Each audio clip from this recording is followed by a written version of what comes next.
আমি ওদেরকে পাঠিয়েছি তোকে ধরে আনতে। আমার ধরে আনতে থাকি দাস কেন? জীবন দেরি হয়েছে কেন? স্যার হাসা কথা কেন? স্যার আমি মিশা কথা কর বংশ লোক না স্যার আমি হাসা কথা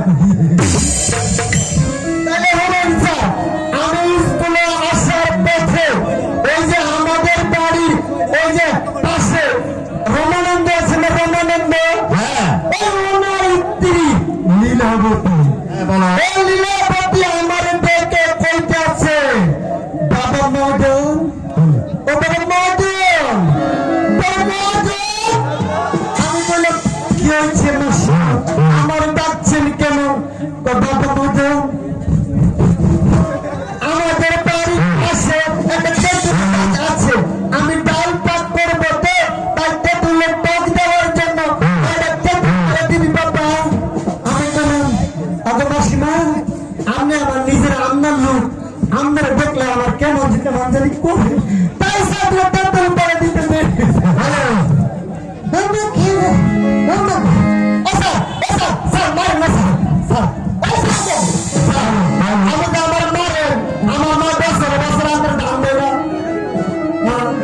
শিখেছিস, ভালো শিখেছিস।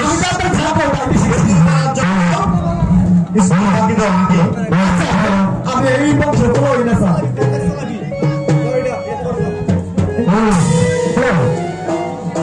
বেশ, এই তোমরা সবাই বসো। ঠিক আছে স্যার আমি বলতেছি। সবাই বসো।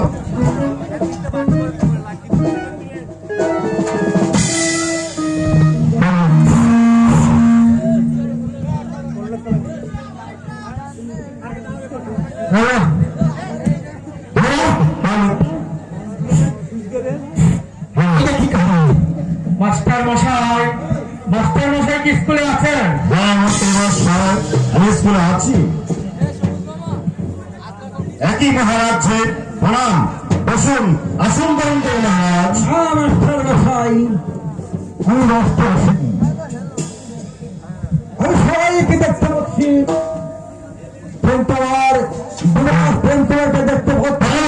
মহারাজ যুবরাজ প্রেম কুমার আজ 3 দিন যাবত স্কুলে আসে না এবং ঠিক মতো মন দিয়ে লেখাপড়া করে না। জানি না তার মনের মধ্যে কি হয়েছে। মাস্টার মশাই আমার একটা পুত্র যুবরাজ প্রেম কুমার 3 দিন যাবত স্কুলে আসে না সেই খবরটা আপনারা কি জানেন কেন? এই যে আপনার স্কুল পরিষদ আমাকে আপনি ক্ষমা করবেন মহারাজ। আপনি বলতে পারেন যুবরাজ প্রেম কুমার কথা। আমি তো বলতে পারবো না মহারাজ, বলতে পারছি তো মদন।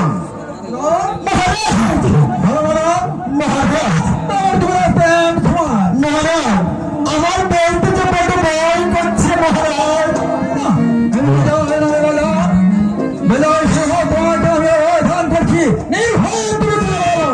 বেশ মহারাজ আপনি যখন আমাকে অবদান করলেন তাহলে আমি সত্য কথাটাই বলে মহারাজ আপনার বাড়ি থাকে ওই রমানন্দ আছে না রমানন্দ? হ্যাঁ বলো ওই রমানন্দ আমাদের যুবরাজ প্রেম কুমার স্কুলের পাঠশালা লেখাপড়া না করে আপনার বাড়ি থাকে রমানন্দের পাঠশালায় ভর্তি হয়েছে। রমানন্দের মেয়ের পাঠশালায়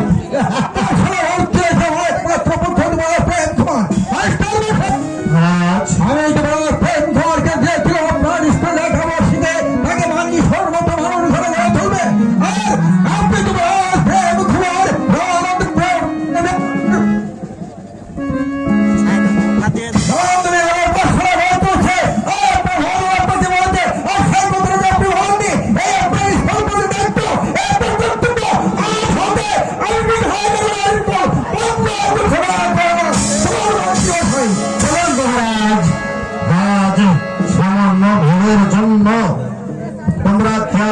জানি তাই আজ বিজয়নগর স্কুল বন্ধ হয়েছে।